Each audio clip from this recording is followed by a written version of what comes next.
Hello అందరికీ.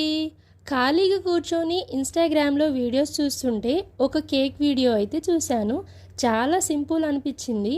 నేను try చేద్దామని చెప్పి షాప్కి వెళ్ళి హ్యాపీ బిస్కెట్స్ అలాగే ఈనో పాల ప్యాకెట్ని అయితే తెచ్చుకున్నాను. అందులోంచి ఒక బిస్కెట్ ప్యాకెట్ మా పిల్లలే తినేశారు.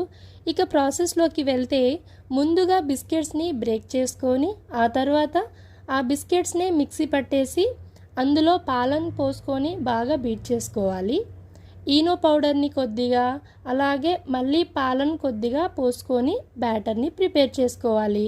నా దగ్గర అయితే కేక్ ప్యాన్ లేదండి. సో నేను స్టీల్ గిన్నెలోనే బ్యాటర్ని తీసుకొని ఒక పెద్ద గిన్నెలో పెట్టుకొని 20 మినిట్స్ తర్వాత తీసి చూస్తే కేక్ రెడీ అయిపోయింది. స్టీల్ గిన్నె యూజ్ చేసినందుకు కొంచెం అంటుకుందండి, కానీ టేస్ట్ అయితే సూపర్ ఉంది. ఈ వీడియో మీకు నచ్చితే లైక్ చేయండి, అలాగే నా ఛానల్ని సబ్స్క్రైబ్